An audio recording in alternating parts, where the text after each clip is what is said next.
ಸ್ನೇಹಿತರೆ, ಮೀಡಿಯಾ ಮಾಸ್ಟರ್ಸ್ಗೆ ಸ್ವಾಗತ ಸುಸ್ವಾಗತ. ಗೆಳೆಯರೆ, ಅಮೆರಿಕಾದ ಅಧ್ಯಕ್ಷ ಜೋ ಬಿಡೆನ್ಗೆ ವಯಸ್ಸಾದ ಹಾಗೆಲ್ಲ ಅವರ ಮಾತುಗಳು ಹಳಿ ತಪ್ಪೋದಕ್ಕೆ ಶುರು ಮಾಡ್ತಾ ಇವೆ. ಮೊನ್ನೆ ತಾನೇ ರಷ್ಯಾದ ಅಧ್ಯಕ್ಷ ವ್ಲಾದಿಮಿರ್ ಪುತಿನ್ ಅವರನ್ನ ಯುದ್ಧಾಪರಾಧಿ ಅಂತ ಬಿಡೆನ್ ಬೈದ್ಬಿಟ್ಟಿದ್ರು. ತಕ್ಷಣ ವೈಟ್ ಹೌಸು ಇದು ಬಿಡೆನ್ ಅವರ ವೈಯಕ್ತಿಕ ಅಭಿಪ್ರಾಯ ಅಷ್ಟೇ, ಇದಕ್ಕೂ ಅಮೆರಿಕ ಸರ್ಕಾರಕ್ಕೂ ಯಾವ ಸಂಬಂಧವೂ ಇಲ್ಲ, ಇದು ಅಮೆರಿಕಾದ ಅಭಿಪ್ರಾಯ ಅಲ್ಲ ಅಂತ ಹೇಳಿ ಕೈ ತೊಳ್ಕೊಂಡು ಬಿಡ್ತು. ಈಗ ಅದೇ ಬಿಡೆನ್ ಭಾರತದ ವಿರುದ್ಧ ನಾಲಿಗೆ ಚಾಚೋದಕ್ಕೆ ಶುರು ಮಾಡಿದ್ದಾರೆ. ಭಾರತಕ್ಕೆ ರಷ್ಯಾನ ಎದುರು ಹಾಕೊಳ್ಳೋ ಧೈರ್ಯ ಇಲ್ಲ ಅಂತ ಹೇಳೋ ಮೂಲಕ ತಾನೇನೋ ದೊಡ್ಡ ಧೈರ್ಯಸ್ಥ ಅನ್ನೋ ತರ ಪೋಸ್ ಕೊಡ್ತಾ ಇದ್ದಾರೆ ಬಿಡೆನ್. ಮತ್ತೊಂದು ಕಡೆ ರಷ್ಯಾದ ವಿರುದ್ಧ ನಿಂತ್ಕೊಳ್ಳೋ ತಾಕತ್ತು ನ್ಯಾಟೋ ಪಡೆಗಳಿಗೆ ಹಾಗೂ ಅಮೆರಿಕಾಗಳಿಗೂ ಇಲ್ಲ ಅಂತ ಹೇಳಿರುವ ಯುಕ್ರೇನ್ ಅಧ್ಯಕ್ಷ ಝೆಲೆನ್ಸ್ಕಿ ರಷ್ಯಾ ಹಾಗೂ ಯುಕ್ರೇನ್ ವಿರುದ್ಧ ಯುದ್ಧ ಹಚ್ಚಿ ತಮಾಷೆ ನೋಡ್ತಿರೋ ಅಮೆರಿಕಾಗೆ ಮಾತಲ್ಲೇ ಚಾಟಿ ಬೀಸಿದ್ದಾರೆ. ಒಟ್ಟಾರೆ ತನ್ನ ಭೀಕರತೆ, ಮಾರಣ ಹೋಮ, ಸರ್ವನಾಶ, ನಾಗರಿಕರ ವಲಸೆ, ದಾಳಿ, ಸಾವು ನೋವುಗಳಿಂದ ಸುದ್ದಿಯಾಗಬೇಕಾಗಿದ್ದ ಯುದ್ಧವೊಂದು ನಾಯಕರ ನಾಲಿಗೆಯ ತುರಿಕೆ ಹಾಗೂ ಅನಗತ್ಯ ಮಾತುಗಳಿಂದ ಸುದ್ದಿ ಆಗ್ತಾ ಇದೆ. ಗೆಳೆಯರೆ, ಯುಕ್ರೇನ್ ಯುದ್ಧ ಆರಂಭ ಆಗಿ 27 ದಿನಗಳು ಕಳೆದು ಹೋಗ್ತಾ ಇವೆ. ಅಲ್ಲಿ ಹಾವು ಸಾಯ್ತಿಲ್ಲ, ಕೋಲು ಮುರಿತಾ ಇಲ್ಲ. ಈ ಅಮೆರಿಕ ಹಾಗೂ ಐರೋಪ್ಯ ಒಕ್ಕೂಟಗಳು ಸುಮ್ಮನೆ ಕೂತಿದ್ರೆ ಇಷ್ಟೊತ್ತಿಗೆ ಯುಕ್ರೇನ್ ಅನ್ನ ರಷ್ಯಾ ಆಕ್ರಮಿಸಿಕೊಂಡು ಅಲ್ಲಿ ತನಗೆ ಬೇಕಾದ ಸರ್ಕಾರ ರಚಿಸಿ ಅಲ್ಲಿಂದ ಎದ್ದು ಹೋಗ್ತಾ ಇತ್ತೇನೋ. ಅಲ್ಲಿಗೆ ಒಂದು ಯುದ್ಧ ಮುಗಿದು ಸಾವು ನೋವುಗಳ ಸಂಖ್ಯೆ ಕಡಿಮೆಯಾಗಿ ಒಂದಷ್ಟು ಶಾಂತಿಯಾದರೂ ನೆಲೆಸ್ತಾ ಇತ್ತು. ಹಾಗಾಗದೆ ಅಕಸ್ಮಾತ್ ಅಮೆರಿಕ ಹಾಗೂ ನ್ಯಾಟೋ ಪಡೆಗಳು ಯುದ್ಧಕ್ಕಿಳಿದು ಬಿಟ್ಟಿದ್ರೂ ಕೂಡ ಒಂದಷ್ಟು ಸಾವು ನೋವು ಹೆಚ್ಚಾಗಿ ರಷ್ಯಾ ಯುದ್ಧದಲ್ಲಿ ಸೋತು ಸುಮ್ಮನಾಗ್ತಾ ಇತ್ತು, ಅಥವಾ ಯುದ್ಧದಿಂದ ಹಿಂದೆ ಸರಿದು ಅಲ್ಲೊಂದು ಮಾತುಕತೆಯ ಮೂಲಕ ಶಾಂತಿ ನೆಲೆಸೋದಕ್ಕೆ ಕಾರಣ ಆಗ್ತಾ ಇತ್ತು. ಒಟ್ಟು ಏನೋ ಒಂದಾಗಿ ಯುದ್ಧ ಮುಗಿತಾ ಇತ್ತು. ಆದ್ರೆ ಈಗ ಅವೆರಡೂ ಆಗ್ತಾ ಇಲ್ಲ. ಬದಲಿಗೆ ಯುಕ್ರೇನಿನ ಜನ ದಿನನಿತ್ಯ ಸಾಯೋ ಹಾಗಾಗ್ತಾ ಇದೆ. ಇಲ್ಲಿ ಅಮೆರಿಕಾಗೆ ಯುದ್ಧ ಮುಗಿಯೋದು ಬೇಕಿಲ್ಲ, ಬದಲಿಗೆ ಆದಷ್ಟು ರಷ್ಯಾದ ಮೇಲೆ ನಿರ್ಬಂಧಗಳನ್ನು ವಿಧಿಸಿ ರಷ್ಯಾನ ಏಕಾಂಗಿಯನ್ನಾಗಿಸಿ ಅದರ ನಡುವೆ ತನ್ನ ವ್ಯಾಪಾರ ವೃದ್ಧಿ ಮಾಡಿಕೊಂಡು ಲಾಭ ಮಾಡ್ಕೋಬೇಕು ಅನ್ನೋದಷ್ಟೇ ಇಲ್ಲಿ ಅಮೆರಿಕಾದ ಬಯಕೆ.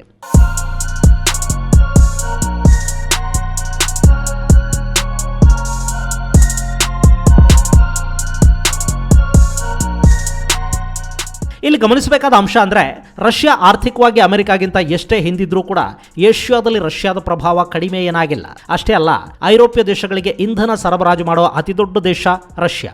ಹಾಗೆ ಆಯುಧ ಮಾರುಕಟ್ಟೆಯಲ್ಲಿ ಕೂಡ ರಷ್ಯಾದ ಪ್ರಭಾವ ತುಂಬಾನೇ ಇದೆ. ಇದೆಲ್ಲವನ್ನ ಕಡಿಮೆ ಮಾಡದೇ ಇದ್ರೆ ಅಮೆರಿಕಾದ ವ್ಯಾಪಾರ ಹೆಚ್ಚಾಗೋದಿಲ್ಲ. ಅದಕ್ಕಾಗಿ ರಷ್ಯಾ ಏಕಾಂಗಿಯಾಗೋ ಹಾಗೆ ಅಮೆರಿಕ ಮಾಡಬೇಕು. ಅದಕ್ಕೆ ಅವರಿಗೆ ಗೊತ್ತಿರೋ ಏಕೈಕ ಮಾರ್ಗ ಅಂದ್ರೆ ನಿರ್ಬಂಧಗಳು, ನಿಷೇಧಗಳು. ಈ ಮೂರ್ಖರಿಗೆ ಇನ್ನೂ ಅರ್ಥ ಆಗದ ವಿಷಯ ಅಂದ್ರೆ, ಪ್ರಪಂಚ ಯಾವತ್ತೂ ಅಮೆರಿಕಾದ ಏಕಸ್ವಾಮ್ಯವನ್ನು ದಾಟ್ಕೊಂಡು ಮುಂದಕ್ಕೆ ಹೋಗಿ ಆಗಿದೆ. ಅಲ್ಲಿಗ ಕೇವಲ ಅಮೆರಿಕ ರಷ್ಯಾ ಅಷ್ಟೇ ಅನ್ನೋ ಪರಿಸ್ಥಿತಿ ಇಲ್ಲ. ಚೈನಾ ರಷ್ಯಾನ ದಾಟಿ ಬೆಳೆದು ನಿಂತಿದೆ. ಅಮೆರಿಕ ಯಾರ ಮೇಲೆ ನಿರ್ಬಂಧ ಹೇರುತ್ತೋ ಅವರೆಲ್ಲರನ್ನೂ ಚೈನಾ ತನ್ನ ತೆಕ್ಕೆಗೆ ತೆಗೆದುಕೊಳ್ತಾ ಹೋಗ್ತಾ ಇದೆ. ಇನ್ನು ಐರೋಪ್ಯ ದೇಶಗಳು ಕೂಡ ಅಮೆರಿಕಾದ ನೆರಳಲ್ಲಿ ಬದುಕುವ ಕಾಲ ಈಗಿಲ್ಲ. ಫ್ರಾನ್ಸ್, ಜರ್ಮನಿಗಳು ಅಮೆರಿಕಾನ ಬಿಟ್ಟು ಪ್ರತ್ಯೇಕ ಶಕ್ತಿಗಳಾಗಿ ಬೆಳೆಯೋದಕ್ಕೆ ಹೋಗ್ತಾ ಇವೆ. ಈ ಅಮೆರಿಕ ಅನ್ನೋದು ಐರೋಪ್ಯ ದೇಶಗಳಲ್ಲಿ ಕೂಡ ಇಂಗ್ಲಿಷ್ ದೇಶಗಳು ಮತ್ತು ಇನ್ನಿತರ ಇಂಗ್ಲಿಷೇತರ ದೇಶಗಳು ಅನ್ನುವ ತಾರತಮ್ಯ ನೀತಿಯನ್ನ ಅನುಸರಿಸುತ್ತೆ. ಯಾವಾಗಲೂ ಅಮೆರಿಕ, ಬ್ರಿಟನ್ಗಳು ಒಂದಾದಷ್ಟು ಸುಲಭವಾಗಿ ಅಮೆರಿಕಾದ ಜೊತೆಗೆ ಫ್ರಾನ್ಸ್, ಜರ್ಮನಿಗಳು ಬೆರೆಯೋದಕ್ಕೆ ಸಾಧ್ಯ ಆಗೋದಿಲ್ಲ. ಯಾಕೆಂದ್ರೆ ಅವು ಇಂಗ್ಲಿಷ್ ದೇಶಗಳಲ್ಲ. ಹೀಗಾಗಿ ಐರೋಪ್ಯ ಒಕ್ಕೂಟದಲ್ಲೂ ಈಗ ಅಮೆರಿಕ ಅನ್ನೋ ಜನ ಇಲ್ಲ. ಇನ್ನು ಫ್ರಾನ್ಸ್, ಜರ್ಮನಿಗಳನ್ನ ಬಲಪಂಥೀಯ ನಾಯಕರು ಆಳ್ತಾ ಇದ್ದಾರೆ. ಅವರಿಗೆ ಈ ಡೆಮೊಕ್ರೆಟಿಕ್ಕರ ಎಡಬಿಡಂಗಿ ನೀತಿಗಳು ಇಷ್ಟ ಆಗೋದಿಲ್ಲ. ಹೀಗಾಗಿನೇ ರಷ್ಯಾ ಯುಕ್ರೇನ್ ಸಂಘರ್ಷದಲ್ಲಿ ಅಮೆರಿಕಾದ ಮಾತನ್ನ ಐರೋಪ್ಯ ಒಕ್ಕೂಟವೇ ಕೇಳ್ತಾ ಇಲ್ಲ. ಅವರು ಇವತ್ತಿನವರೆಗೆ ರಷ್ಯಾದ ತೈಲ ಹಾಗೂ ನ್ಯಾಚುರಲ್ ಗ್ಯಾಸ್ ಅನ್ನ ನಿರ್ಬಂಧಿಸುವ ಧೈರ್ಯ ಮತ್ತು ಹುಚ್ಚು ನಿರ್ಧಾರಗಳನ್ನು ತಗೊಂಡಿಲ್ಲ. ಇನ್ನು ಅಮೆರಿಕ ಮಧ್ಯ ಏಷ್ಯಾದ ದೇಶಗಳ ಜೊತೆಗೆ ಆದರೂ ಒಳ್ಳೆಯ ಸಂಬಂಧವನ್ನು ಇಟ್ಟುಕೊಂಡಿದೆಯಾ? ಬಿಡೆನ್ ಬರೋವರೆಗೆ ಅಂಥ ಸಂಬಂಧಗಳಿದ್ವು. ಆದರೂ ಬಿಡೆನ್ ಅಧಿಕಾರಕ್ಕೆ ಬಂದ ನಂತರ ಅರಬ್ ದೇಶಗಳು ಅಮೆರಿಕಾದ ಮಾತು ಕೇಳ್ತಾ ಇಲ್ಲ. ಅಮೆರಿಕ ಕಾಲ್ ಮಾಡಿದರೆ ದುಬೈ ದೊರೆಗಳನ್ನ ರಿಸೀವ್ ಮಾಡೋ ಸೌಜನ್ಯನೂ ತೋರಿಸ್ತಾ ಇಲ್ಲ. ಇನ್ನು ಇಸ್ರೇಲ್ ಕೂಡ ಸಣ್ಣಗೆ ಬಿಡೆನ್ ನೇತೃತ್ವದ ಅಮೆರಿಕಾದಿಂದ ದೂರ ಆಗ್ತಾ ಇದೆ. ಪರಿಸ್ಥಿತಿ ಹೀಗಿರುವಾಗ ಭಾರತ ರಷ್ಯಾನ ಎದುರು ಹಾಕೊಳ್ಳೋ ಧೈರ್ಯ ತೋರಿಸ್ತಿಲ್ಲ ಅಂತ ಹೇಳಿಕೆ ಕೊಟ್ಟಿದ್ದಾರೆ ಜೋ ಬಿಡೆನ್.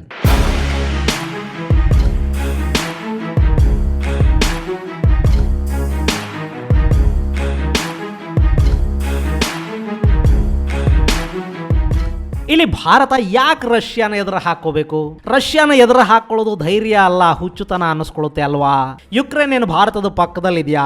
ಅಥವಾ ರಷ್ಯಾದಿಂದ ಭಾರತಕ್ಕೇನಾದ್ರೂ ಅನ್ಯಾಯ ಆಗಿದೆಯಾ?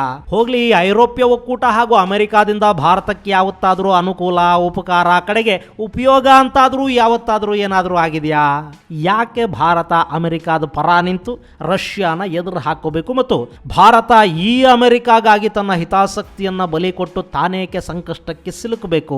ಇಲ್ಲಿ ಅಮೆರಿಕ ಹಾಗೂ ಐರೋಪ್ಯ ಒಕ್ಕೂಟಗಳಿಂದ ಭಾರತಕ್ಕೆ ಇದುವರೆಗೆ ಆದ ಒಂದಷ್ಟು ದೊಡ್ಡ ಉಪಕಾರಗಳ ಬಗ್ಗೆ ಹೇಳ್ತೀನಿ ಕೇಳಿ. ಭಾರತವನ್ನು ಆಕ್ರಮಿಸಿಕೊಂಡು ಇಲ್ಲಿನ ಸಂಪತ್ತನ್ನು ಕೊಳ್ಳೆ ಹೊಡೆದವರು ಈ ಐರೋಪ್ಯರು. ಎರಡನೇ ಪ್ರಪಂಚ ಯುದ್ಧದ ಸಂದರ್ಭದಲ್ಲಿ ಅವರ ವೈಯಕ್ತಿಕ ಪ್ರತಿಷ್ಠೆಗಳಿಗೆ, ಸ್ವಾರ್ಥಗಳಿಗಾಗಿ ಭಾರತದ ಲಕ್ಷಾಂತರ ಯೋಧರನ್ನ ಯುದ್ಧ ರಂಗದಲ್ಲಿ ಬಲಿ ಕೊಟ್ಟದ್ದು ಇದೇ ನೀಚರು. ಆ ಯುದ್ಧದಲ್ಲಿ ಮಾಡಿದ ಭಾರತೀಯ ಯೋಧರ ಬಲಿದಾನವನ್ನು ಸ್ಮರಿಸುವ ಕನಿಷ್ಠ ಸೌಜನ್ಯ ಕೂಡ ಅವತ್ತಿವರಿಗೆ ಇರಲಿಲ್ಲ. ಅವತ್ತಿವರು ಪರ ಹೋರಾಡ್ತಿದ್ದ ಭಾರತೀಯ ಯೋಧರನ್ನ ಬಿಳಿ ತೊಗಲಿನವರಲ್ಲ ಅನ್ನೋ ಕಾರಣಕ್ಕೇನೆ ಅತ್ಯಂತ ಕೀಳಾಗಿ ಕಂಡ ಐರೋಪ್ಯ ಸಂತತಿಯ ಬಗ್ಗೆ ಭಾರತಕ್ಕೆ ಯಾವತ್ತಾದರೂ ಪ್ರೀತಿ ಬರೋದಕ್ಕೆ ಸಾಧ್ಯನಾ? ಇನ್ನು ಭಾರತಕ್ಕೆ ಸ್ವಾತಂತ್ರ್ಯ ಸಿಕ್ತು, ಕೊಟ್ಟು ಹೋಗುವಾಗ ಈ ದೇಶವನ್ನು 5 ಭಾಗಗಳನ್ನಾಗಿ ಒಡಿಬೇಕು ಅಂತ ಬ್ರಿಟಿಷರು ಯೋಜನೆಯನ್ನ ಹಾಕೊಂಡಿದ್ರು. ಕಡೆಗೂ 2 ಭಾಗಗಳನ್ನಾಗಿ ಮಾಡೋದ್ರಲ್ಲಿ ಯಶಸ್ವಿನೂ ಆದ್ರು. ಬ್ರಿಟಿಷರು ಹೋದ ಮೇಲೂ ಕೂಡ ಫ್ರೆಂಚ್ ಹಾಗೂ ಪೋರ್ಚುಗೀಸರನ್ನ ಭಾರತದಿಂದ ಹೊರದಬ್ಬೋದಿಕ್ಕೆ ಮತ್ತೆ ನಾವು ಮತ್ತೊಂದು ಹೋರಾಟವನ್ನು ಮಾಡಬೇಕಾಗಿ ಬಂತು. ಎಲ್ಲ ಆಯ್ತು ಅಂದ ಮೇಲಾದರೂ ನಮ್ಮನ್ನು ಸುಮ್ಮನೆ ಬಿಟ್ರಾ? ಆ ಪಾಕಿಸ್ತಾನ ಕುಮ್ಮಕ್ ಕೊಟ್ಟು ಭಾರತದ ವಿರುದ್ಧ ಯುದ್ಧಕ್ಕೆ ನಿಲ್ಲೋ ಹಾಗೆ ಮಾಡಿದ್ರು. ಭಾರತದ ಮೇಲೆ ಆಕ್ರಮಣ ಮಾಡೋದಕ್ಕೆ ಪಾಕಿಸ್ತಾನಕ್ಕೆ ಆಯುಧಗಳನ್ನ, ಹಣವನ್ನು ಕೂಡ ಒದಗಿಸಿಕೊಟ್ರು. ಏಷ್ಯಾದಲ್ಲಿ ಇವತ್ತು ಭಯೋತ್ಪಾದನೆ ಅನ್ನೋದು ಈ ಪರಿ ಹೆಚ್ಚಾಗೋದಕ್ಕೆ ಕಾರಣವಾಗಿರೋದೇ ಅಮೆರಿಕ.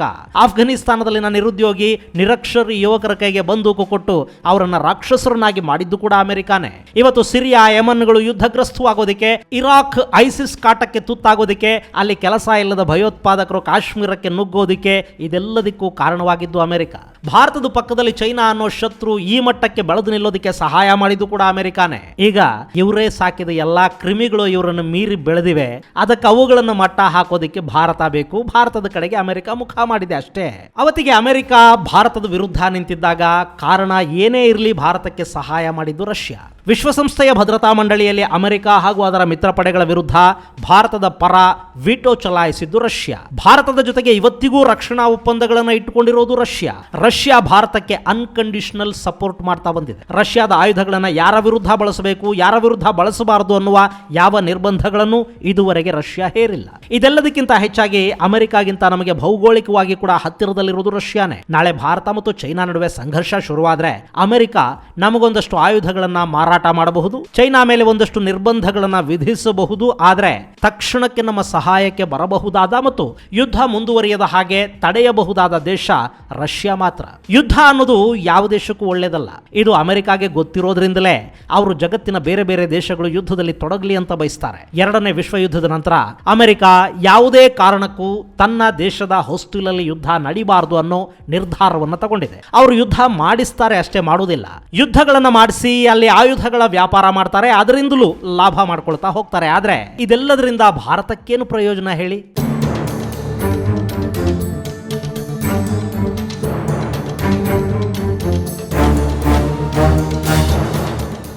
ಭಾರತ ಭಯೋತ್ಪಾದನೆಯ ವಿರುದ್ಧ ಮಾತಾಡುತ್ತೆ, ಆದರೆ ಅಮೆರಿಕ ಯಾವತ್ತೂ ಅದನ್ನು ಬೆಂಬಲಿಸಿಲ್ಲ. ಪಾಕಿಸ್ತಾನದ ಮೇಲೆ ಭಯೋತ್ಪಾದನೆಯ ಕಾರಣಕ್ಕೆ ನಿರ್ಬಂಧಗಳನ್ನು ಅಮೆರಿಕ ವಿಧಿಸಬೇಕಿತ್ತು, ಆದರೆ ಆ ಕೆಲಸವನ್ನು ಅವರು ಮಾಡಿಲ್ಲ. ಆಫ್ಘನಿಸ್ತಾನದಿಂದ ಅಮೆರಿಕ ಎದ್ದು ಹೋಗೋ ನಿರ್ಧಾರ ತಗೊಂಡಾಗ ಭಾರತದ ಕಳವಳವನ್ನು ಅಮೆರಿಕ ಅರ್ಥ ಮಾಡಿಕೊಳ್ಳೋ ಗೋಜಿಗೆ ಕೂಡ ಹೋಗಲಿಲ್ಲ. ಇಸ್ಲಾಮೋಫೋಬಿಯಾದ ಬಗ್ಗೆ ಮಾತಾಡ್ತಾ ಮುಸ್ಲಿಂ ದೇಶಗಳ ಒಲವು ಗಳಿಸೋದಕ್ಕೆ ಹೋಗುವ ಅಮೆರಿಕಾದ ಡೆಮಾಕ್ರೆಟಿಕರಿಗೆ ಹಿಂದೂ, ಬೌದ್ಧ, ಸಿಖ್ ಫೋಬಿಯಾಗಳು ಕಾಣೋದಿಲ್ಲ. ಬಾಂಗ್ಲಾ ಹಾಗೂ ಪಾಕಿಸ್ತಾನಗಳಲ್ಲಿ ಹಿಂದೂ ಹಾಗೂ ಸಿಖ್ಕರ ಮೇಲೆ ನಿರಂತರವಾಗಿ ನಡೀತಾ ಇರೋ ದೌರ್ಜನ್ಯ, ಮತೀಯ ಹಲ್ಲೆಗಳು ಅಮೆರಿಕಾಗೆ ಕಾಣೋದೇ ಇಲ್ಲ. ಭಾರತದ ಆಂತರಿಕ ವಿಷಯಗಳಲ್ಲಿ ಮೂಗು ತೂರಿಸುವ ಅಮೆರಿಕ ಸೌದಿಯ ಕಾನೂನುಗಳ ಬಗ್ಗೆ ಮಾತಾಡೋದಿಲ್ಲ. ಭಾರತದ, ಕರ್ನಾಟಕದ, ಉಡುಪಿಯ ಹಿಜಾಬ್ ಗಲಾಟೆ ಬಗ್ಗೆ ಕೂಡ ಅಮೆರಿಕ ಗಮನ ಹರಿಸುತ್ತೆ. ಆದ್ರೆ ಫ್ರಾನ್ಸ್ ಸಿಖ್ಖರ ಟರ್ಬನ್ ಬಗ್ಗೆ ಆಕ್ಷೇಪ ಎತ್ತಿದ್ದನ್ನ ಅಮೆರಿಕ ಪ್ರಶ್ನೆ ಮಾಡೋದಿಕ್ಕೂ ಹೋಗಲಿಲ್ಲ. ನಾನಿಲ್ಲಿ ಹೇಳಿದ್ದು ಒಂದಷ್ಟು ಸ್ಯಾಂಪಲ್ಗಳಷ್ಟೇ. ಇಷ್ಟೊಂದು ದ್ವಂದ್ವಗಳನ್ನು ಇಟ್ಕೊಂಡಿರೋ ಅಮೆರಿಕಾದ ಪರ ನಿಂತು ಭಾರತ ರಷ್ಯಾದ ವಿರುದ್ಧ ಮಾತಾಡಬೇಕಾ?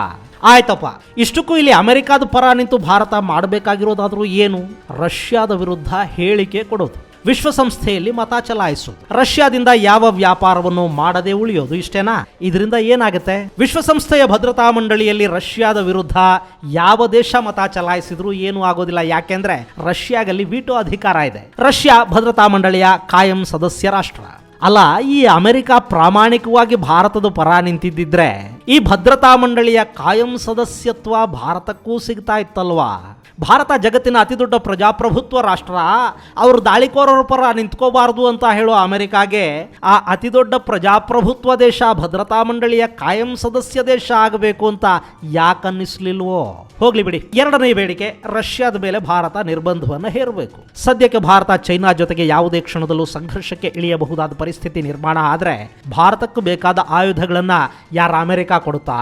ಭಾರತ ಬಳಕೆ ಮಾಡ್ತಾ ಇರೋ ಆಯುಧಗಳ ಪೈಕಿ ರಷ್ಯಾದ ಪಾಲು 60% ಹೆಚ್ಚಿದೆ. ರಷ್ಯಾದ ಯುದ್ಧ ವಿಮಾನಗಳನ್ನು, ರಷ್ಯಾದ ಬಂದೂಕುಗಳನ್ನು, ರಷ್ಯಾದ ಟ್ಯಾಂಕರ್ಗಳನ್ನು ನಾವು ಬಳಕೆ ಮಾಡ್ತಾ ಇದ್ದೀವಿ. ರಷ್ಯಾ ಜೊತೆಗೆ ಶತ್ರುತ್ವ ಕಟ್ಕೊಂಡ್ರೆ ಸ್ಪೇರ್ಸು ಹಾಗೂ ಸರ್ವಿಸ್ ಕೊಡೋದನ್ನು ರಷ್ಯಾ ನಿಲ್ಲಿಸ್ತು ಅಂತ ಇಟ್ಕೊಳ್ಳಿ, ಭಾರತದ ಬಹುತೇಕ ರಕ್ಷಣಾ ಸಾಮಗ್ರಿಗಳು ನಿರುಪಯುಕ್ತ ಅನ್ನಿಸ್ಕೊಳ್ಳುತ್ತವೆ. ಇನ್ನಾಗ ಅಮೆರಿಕ ಕೊಡುತ್ತೆ ಅಂತ ನಾವು ಅಂದುಕೊಂಡ್ರೂ ಕೂಡ ಅವನ್ನು ಬಳಸಿ ನಮ್ಮ ಯೋಧರಿಗೆ ಅಭ್ಯಾಸ ಇರಬೇಕಲ್ಲ. ಈಗ ಯುಕ್ರೇನ್ ಇದೆ ನೋಡಿ, ಅಲ್ಲಿ ಅವರಿಗೆ ಸೋವಿಯತ್ ಯುದ್ಧ ವಿಮಾನಗಳನ್ನು ಬಳಸಿ ಮಾತ್ರ ಗೊತ್ತಿದೆ. ಹೀಗಾಗಿ ಅಲ್ಲಿ ಅಮೆರಿಕ ತನ್ನ F ಸೀರೀಸ್ ಯುದ್ಧ ವಿಮಾನಗಳನ್ನು ಕೊಟ್ಟರೂ ಕೂಡ ಅಲ್ಲಿನ ಪೈಲಟ್ಗಳಿಗೆ ಅವುಗಳನ್ನು ಬಳಸೋದು ಗೊತ್ತಿರೋದಿಲ್ಲ, ಅವು ವ್ಯರ್ಥ ಆಗುತ್ತವೆ. ಇದನ್ನ ಅಮೆರಿಕ ಮೊದಲೇ ಮಾಡಿದ್ದಿದ್ರೆ, ಭಾರತದ ಬತ್ತಳಿಕೆಯಲ್ಲಿ ಅಮೆರಿಕದ ಆಯುಧಗಳು ಸಾಕಷ್ಟು ಪ್ರಮಾಣದಲ್ಲಿ ಇದ್ದಿದ್ರೆ ಭಾರತಕ್ಕೆ ರಷ್ಯಾದ ಮೇಲಿನ ಡಿಪೆಂಡೆನ್ಸಿ ಇರ್ತಿರ್ಲಿಲ್ಲ ಅಲ್ವಾ? ಹೋಗ್ಲಿ, ಭಾರತದ ಮೇಕ್ ಇನ್ ಇಂಡಿಯಾ ಪ್ರಾಜೆಕ್ಟ್ ಇದೆಯಲ್ಲ, ಅದಕ್ಕಾದ್ರೂ ಅಮೆರಿಕ ಕೈ ಜೋಡಿಸ್ತಾ ಇದೆಯಾ? ಭಾರತದಲ್ಲಿ ಅಮೆರಿಕದ ಕಂಪನಿಗಳನ್ನು ಕಳುಹಿಸಿ ಇಲ್ಲಿ ರಕ್ಷಣಾ ಸಾಮಗ್ರಿಗಳನ್ನು ತಯಾರು ಮಾಡೋ ಕಾರ್ಖಾನೆಗಳನ್ನು ತೆರೆಸಿ ತಂತ್ರಜ್ಞಾನದ ನೆರವು ಕೊಡ್ತಾ ಇದೆಯಾ? ಅದೂ ಇಲ್ಲ. ಹೀಗಿರುವಾಗ ಏಕಾಏಕಿ ಭಾರತ ಅಮೆರಿಕನ ನಂಬೋದಿಕ್ಕೆ, ಅದರ ಮೇಲೆ ಡಿಪೆಂಡ್ ಆಗೋದಿಕ್ಕೆ ಸಾಧ್ಯ ಆಗುತ್ತಾ? ಹೀಗಾಗಿನೇ ಭಾರತ ರಷ್ಯಾದ ವಿರುದ್ಧ ಯಾವ ನಿರ್ಬಂಧವನ್ನು ಹೇರೋದಕ್ಕೆ ಸಾಧ್ಯ ಆಗೋದಿಲ್ಲ.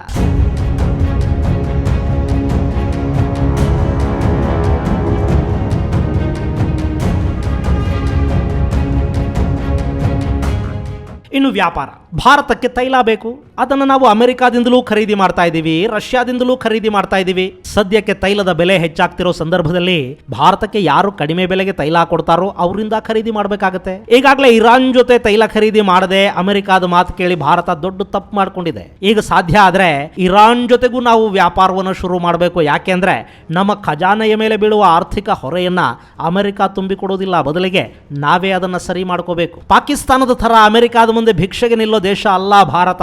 ಅಲ್ಲ, ಬಾಂಗ್ಲಾ ಯುದ್ಧದ ಸಂದರ್ಭದಲ್ಲಿ ಯುದ್ಧ ನಿಲ್ಲದೇ ಇದ್ರೆ ಗೋಧಿಯ ಸರಬರಾಜನ್ನ ನಿಲ್ಲಿಸ್ತೀವಿ ಅಂತ ಭಾರತಕ್ಕೆ ಧಮಕಿ ಕೊಟ್ಟಿದ್ದ ಮಹಾಪುರುಷರಲ್ವೇ ಈ ಅಮೆರಿಕನರು. ಹೀಗಾಗಿ ಭಾರತ ರಷ್ಯಾದ ಜೊತೆಗಿನ ಸಂಬಂಧವನ್ನ ಯಾವುದೇ ಕಾರಣಕ್ಕೂ ಬಿಟ್ಟುಕೊಡೋದಕ್ಕೆ ಸಿದ್ಧ ಇಲ್ಲ. ಇದನ್ನ ಆಸ್ಟ್ರೇಲಿಯಾ, ಜಪಾನ್ ಅಂತ ದೇಶಗಳು ಅರ್ಥ ಮಾಡ್ಕೊಂಡಿವೆ. ಯುಕ್ರೇನ್ ಸಂಘರ್ಷ ಅನ್ನೋದು ಇಂಡೋ ಪೆಸಿಫಿಕ್ ಮೇಲಿನ ಗಮನವನ್ನ ಬೇರೆಡೆಗೆ ಸೆಳೆಯೋ ಹಾಗಾಗಬಾರದು ಅಂತ ಆಸ್ಟ್ರೇಲಿಯಾ, ಭಾರತ, ಜಪಾನ್ಗಳು ಹೇಳಿವೆ. ಇನ್ನು ಇಲ್ಲಿ ಅಮೆರಿಕಾದ ಮಾತು ಕೇಳಿಕೊಂಡು ರಷ್ಯಾದ ಮೇಲೆ ನಿರ್ಬಂಧ ವಿಧಿಸಿರುವ ಜಪಾನ್ ಈಗ ರಷ್ಯಾದ ಸಿಟ್ಟಿಗೆ ತುತ್ತಾಗ್ತಾ ಇದೆ.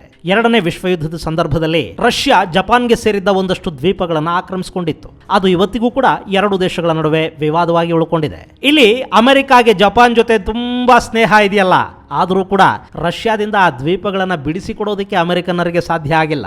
ಏನೋ ಅದನ್ನು ಕೂಡ ಮಾತುಕತೆ ಮೂಲಕ ಪರಿಹರಿಸಿಕೊಳ್ಳೋದಕ್ಕೆ ಒಂದು ದಾರಿಯನ್ನ ಭಾರತ ಮಾಡಿಕೊಡೋ ಪ್ರಯತ್ನದಲ್ಲಿತ್ತು. ಜಪಾನ್ ಹಾಗೂ ರಷ್ಯಾದ ನಡುವೆ ವ್ಯಾಪಾರ ಸಂಬಂಧ ವೃದ್ಧಿಯ ಪ್ರಯತ್ನಗಳನ್ನು ಕೂಡ ಭಾರತ ಮಾಡ್ತಾ ಇತ್ತು. ಆದರೆ ಅಮೆರಿಕಾದ ಜೊತೆಗೆ ನಿಂತು ಜಪಾನ್ ರಷ್ಯಾದ ವಿರುದ್ಧ ನಿರ್ಬಂಧಗಳನ್ನು ಘೋಷಣೆ ಮಾಡಿದ ನಂತರ ಈಗ ರಷ್ಯಾ ಜಪಾನ್ ಮೇಲೆ ಸಿಟ್ಟಿಗೆದ್ದು ಕೂತಿದೆ. ಜಪಾನ್ ಜೊತೆಗಿನ ತನ್ನ ಎಲ್ಲ ದ್ವಿಪಕ್ಷೀಯ ಸಂಬಂಧಗಳನ್ನು ರದ್ದು ಮಾಡಿಕೊಂಡಿದೆ. ಈ ಜಪಾನ್ಗೆ ಚೈನಾದ ಜೊತೆಗೂ ಗಡಿ ವಿವಾದ ಇದೆ. ಮುಂದೆ ರಷ್ಯಾ ಹಾಗೂ ಜಪಾನ್ ನಡುವೆ ಸಂಘರ್ಷದ ವಾತಾವರಣ ಉಂಟಾದ್ರೆ ಅಲ್ಲಿ ಮಧ್ಯಸ್ಥಿಕೆ ವಹಿಸೋದಿಕ್ಕಾದರೂ ಭಾರತ ಬೇಕೇ ಬೇಕಲ್ಲ. ಹಾಗಾಗಬೇಕು ಅಂದ್ರೆ ಭಾರತಕ್ಕೆ ರಷ್ಯಾದ ಜೊತೆಗೊಂದು ಸ್ನೇಹ, ಸಂಬಂಧ ಇವೆಲ್ಲ ಇರಲೇಬೇಕಲ್ಲ. ಇನ್ನು ಈ ಅಮೆರಿಕ ಯುದ್ಧ ನಡೀಲಿ ಅಂತ ಬಯಸುತ್ತೆ ಹೊರತು ಶಾಂತಿಯನ್ನಲ್ಲ. ಯಾಕೆಂದ್ರೆ ಯುದ್ಧಗಳು ನಡೆದ್ರೇನೆ ಅವರ ಆಯುಧಗಳ ಮಾರಾಟ ಆಗೋದು, ಅವರ ಖಜಾನೆಗೆ ಹಣ ಬರೋದು. ಯುದ್ಧಗಳು ನಡೆದು ನಾನಾ ದೇಶಗಳ ಆರ್ಥಿಕತೆ ಕುಸಿದರೆ ಮಾತ್ರ ಅಮೆರಿಕನ್ನರ ಆಧಿಪತ್ಯ ಹಾಗೆ ಉಳಿಯೋದಕ್ಕೆ ಸಾಧ್ಯವಾಗೋದು. ಇಂಥ ಅಮೆರಿಕ ಈಗ ಭಾರತಕ್ಕೆ ಬುದ್ಧಿ ಹೇಳೋದಕ್ಕೆ ಬರ್ತಾ ಇದೆ. ಭಾರತದ ಧೈರ್ಯದ ಬಗ್ಗೆ ಮಾತಾಡ್ತಾ ಇದೆ. ಧೈರ್ಯ ಬೇಕಿರೋದು ಯುದ್ಧ ಮಾಡೋದಿಕ್ಕೆ ಅಥವಾ ಮಾಡಿಸೋದಿಕ್ಕೆ ಅಲ್ಲ. ಧೈರ್ಯ ಬೇಕಿರೋದು ಶಾಂತಿಯನ್ನ ಕಾಪಾಡ್ಕೊಳ್ಳೋದಿಕ್ಕೆ. ಧೈರ್ಯ ಬೇಕಿರೋದು ಯುದ್ಧಗಳನ್ನ ತಡೆಯೋದಿಕ್ಕೆ, ನಿಲ್ಲಿಸೋದಿಕ್ಕೆ. ಅದು ಅಮೆರಿಕ ಆಗಿದ್ದಿದ್ರೆ ಜಗತ್ತು ಎಷ್ಟು ಶಾಂತವಾಗಿರ್ತಿತ್ತೋ, ಅದು ಎಷ್ಟು ಸುಂದರವಾಗಿರ್ತಿತ್ತೋ ಅಲ್ವಾ? ಇನ್ನು ಯುಕ್ರೇನ್ನ ಯುದ್ಧ, ಅದು ಯುದ್ಧ ಮತ್ತು ಅಂತಾರಾಷ್ಟ್ರೀಯ ಸಂಬಂಧಗಳ ಕುರಿತಾದ ಅಧ್ಯಯನಕ್ಕೆ ಒಂದು ಅತ್ಯದ್ಭುತವಾದ ಸ್ಟಡಿ ಮೆಟೀರಿಯಲ್ ಅನ್ನಿಸ್ಕೊಳ್ಳುತ್ತೆ. ನಾವು ಎರಡನೇ ವಿಶ್ವಯುದ್ಧದ ಕಾಲದಲ್ಲಿ ಇರಲಿಲ್ಲ. ಈ ಅಮೆರಿಕ ಹಾಗೂ ಪಾಶ್ಚಾತ್ಯ ಪಡೆಗಳ ಯುದ್ಧದ ರೀತಿ ನೀತಿಗಳನ್ನು ನೋಡೋದಕ್ಕೆ ನಮ್ಮ ತಲೆಮಾರಿಗೆ ಸಾಧ್ಯವಾಗಿರಲಿಲ್ಲ. ಆದರೆ ಈ ಸಂಘರ್ಷ ನಮಗೆ ತುಂಬಾ ಒಳ್ಳೆಯ ಅಧ್ಯಯನ ಸಾಮಗ್ರಿಯನ್ನ ಒದಗಿಸಿಕೊಡ್ತಾ ಇದೆ. ಇಲ್ಲಿ ಯುಕ್ರೇನ್ನ ಅಧ್ಯಕ್ಷ ಝೆಲೆನ್ಸ್ಕಿ ನ್ಯಾಟೋ ಪಡೆಗಳು ಹಾಗೂ ಅಮೆರಿಕಾಗೆ ರಷ್ಯಾನ ಎದುರಿಸುವ ಧೈರ್ಯ ಇಲ್ಲ ಅಂತ ಹೇಳೋ ಮೂಲಕ ಅಂತಾರಾಷ್ಟ್ರೀಯ ಮಟ್ಟದಲ್ಲಿ ತನ್ನ ಬಗ್ಗೆ ಸಿಂಪತಿ ಉಂಟಾಗೋ ಹಾಗೆ ಮಾಡಿಕೊಳ್ಳೋದರ ಜೊತೆಗೆ ನ್ಯಾಟೋ ಮತ್ತು ಅಮೆರಿಕಾಗಳನ್ನ ಕೆಣಕೋ ಪ್ರಯತ್ನ ಮಾಡ್ತಾ ಇದ್ದಾರೆ. ಮುಂದೆ ಈ ಹಾಸ್ಯ ನಟನ ಹೆಸರನ್ನ ನೊಬೆಲ್ ಶಾಂತಿ ಪ್ರಶಸ್ತಿಗೆ ರೆಕಮೆಂಡ್ ಮಾಡಿದರೂ ಕೂಡ ಆಶ್ಚರ್ಯ ಪಡಬೇಕಾಗಿಲ್ಲ. ಇನ್ನು ಮತ್ತೊಂದು ಕಡೆ ರಷ್ಯಾ ಪಡೆಗಳ ದಾಳಿ ಹಾಗೆ ಮುಂದುವರೆದಿದೆ. ಯುಕ್ರೇನ್ ಪರಿಸ್ಥಿತಿಯನ್ನು ಅಂಡರ್ ಎಸ್ಟಿಮೇಟ್ ಮಾಡಿ ರಷ್ಯಾ ಒಂದಷ್ಟು ನಷ್ಟಕ್ಕೆ ಕೂಡ ಈಡಾಗ್ತಾ ಇದೆ. ತರಬೇತಿ ಹಾಗೂ ಅನುಭವ ಇಲ್ಲದ ಸೇನೆಯ ಬಳಿ ಎಷ್ಟೇ ಆಯುಧಗಳಿದ್ರೂ ಕೂಡ ಯುದ್ಧಗಳನ್ನ ಗೆಲ್ಲುವುದು ಕಷ್ಟವಾಗುತ್ತೆ ಅನ್ನೋದನ್ನ ಇದು ತೋರಿಸ್ತಾ ಇದೆ. ಹಾಗೆ ಡ್ರೋನ್ಗಳು ಇನ್ನು ಮುಂದೆ ಎಷ್ಟು ಪ್ರಭಾವಶಾಲಿಯಾಗಿ ಕೆಲಸ ಮಾಡುತ್ತವೆ ಅನ್ನೋದಕ್ಕೆ ಕೂಡ ಈ ಯುದ್ಧ ಒಂದು ಉದಾಹರಣೆಯಾಗಿ ನಿಲ್ಲುತ್ತೆ. ಹಾಗೆ ರಷ್ಯಾ ಸೇನೆ ಅಣುಯುದ್ಧ ಮಾಡಿಬಿಡುತ್ತೆ, ರಾಸಾಯನಿಕ ಅಸ್ತ್ರಗಳನ್ನು ಬಳಕೆ ಮಾಡುತ್ತೆ, ಯುಕ್ರೇನ್ನಲ್ಲಿದ್ದ ಇಸ್ರೇಲಿ ಪ್ರಜೆಗಳನ್ನು ಒತ್ತೆಯಾಳಗಳನ್ನಾಗಿ ಇಟ್ಕೊಂಡಿದೆ. ರಷ್ಯಾದ ಸೇನೆ ಸೋಲ್ತಾ ಇದೆ. ರಷ್ಯಾ ಯೋಧರು ತಮ್ಮ ಸೇನಾ ವಾಹನಗಳನ್ನು ತಾವೇ ಧ್ವಂಸ ಮಾಡಿ ಯುದ್ಧ ರಂಗದಿಂದ ಓಡಿ ಹೋಗ್ತಾ ಇದ್ದಾರೆ. ರಷ್ಯಾ ವಿನಾಕಾರಣ ದಾಳಿ ಮಾಡಿ ಮಾನವೀಯತೆಯ ವಿರುದ್ಧ ರಾಕ್ಷಸಿ ಪ್ರವೃತ್ತಿಯನ್ನು ತೋರ್ತಾ ಇದೆ. ಇಂಥ ಸುದ್ದಿಗಳ ಮೂಲಕ ಹೇಗೆ ಅಪಪ್ರಚಾರ ಮಾಡಬಹುದು ಮತ್ತು ಒಂದು ದೇಶದ ವಿರುದ್ಧ ಅದೇ ದೇಶದ ಜನರನ್ನ ಹೇಗೆ ಎತ್ತಿ ಕಟ್ಟಬಹುದು, ಮಾಧ್ಯಮ ಹಾಗೂ ಸಾಮಾಜಿಕ ಮಾಧ್ಯಮಗಳು ಕೂಡ ಒಂದು ದೇಶದ ವಿರುದ್ಧ ಹೇಗೆ ಆಯುಧಗಳಾಗಿ ಬಳಕೆ ಆಗುತ್ತವೆ ಅನ್ನೋದಕ್ಕೆ ಇದು ಸಾಕಷ್ಟು ಉದಾಹರಣೆಗಳನ್ನು ಕೊಡ್ತಾ ಇದೆ. ಇದೆಲ್ಲದರ ನಡುವೆ ಯುದ್ಧ ಅನ್ನೋದು ಬೇಗ ಮುಗಿಲಿ ಅಂತ ನಾವು ಆಶಿಸೋಣ. ಯುಕ್ರೇನ್ ಅನ್ನೋದು ಇಂಡೋ ಪೆಸಿಫಿಕ್ ಮೇಲಿನ ಗಮನವನ್ನ ಬೇರೆ ಕಡೆಗೆ ತಿರುಗಿಸದೇ ಇರಲಿ. ಈ ಯುದ್ಧದ ನೆಪದಲ್ಲಿ ಅಮೆರಿಕದ ವಯೋವೃದ್ಧ ನಾಯಕನ ಅಸಾಮರ್ಥ್ಯವನ್ನ ಚೈನಾ ದುರುಪಯೋಗ ಪಡಿಸಿಕೊಳ್ಳುವ ಅವಕಾಶ ಉಂಟಾಗದೇ ಇರಲಿ ಅಂತ ಆಶಿಸೋಣ. ಹಾಗೇನೆ ಯುದ್ಧದ ಕಾರಣದಿಂದ ಹೆಚ್ಚಾಗ್ತಾ ಇರೋ ಬೆಲೆಗಳು, ದುರ್ಭರವಾಗ್ತಾ ಇರೋ ಜನರ ಜೀವನ ಮಟ್ಟ ಇವೆಲ್ಲ ಮತ್ತೆ ಹಳಿಗೆ ಬರೋ ಹಾಗಾಗಲಿ. ಚೈನಾದ ವೈರಾಣುವಿನ ಸಂಕಷ್ಟಕ್ಕೆ ತುತ್ತಾಗಿ ನರಳಿದ್ದ ವಿಶ್ವ ಈಗ ಈ ಯುದ್ಧದ ಕಾರಣದಿಂದ ಮತ್ತಷ್ಟು ನರಳುವಂತಾಗದಿರಲಿ ಅಂತ ನಾವು ಆಶಿಸೋಣ, ಬಯಸೋಣ. ಇದು ಗೆಳೆಯರೆ, ಭಾರತದ ಧೈರ್ಯದ ಬಗ್ಗೆ ಮಾತಾಡಿರುವ ಅಮೆರಿಕದ ವಯೋವೃದ್ಧ ನಾಯಕನ ಮನಸ್ಥಿತಿ ಹಾಗೂ ರಷ್ಯಾ ಯುಕ್ರೇನ್ ಯುದ್ಧದ ಪರಿಸ್ಥಿತಿ ಕುರಿತಾದ ಒಂದಷ್ಟು ಮಾಹಿತಿ. ಮುಂದಿನ ಸಂಚಿಕೆಯಲ್ಲಿ ಮತ್ತಷ್ಟು ವಿಶೇಷಗಳ ಜೊತೆ ಮತ್ತೆ ಭೇಟಿಯಾಗೋಣ. ಅಲ್ಲಿವರೆಗೆ ಜೈ ಹಿಂದ್, ಜೈ ಕರ್ನಾಟಕ.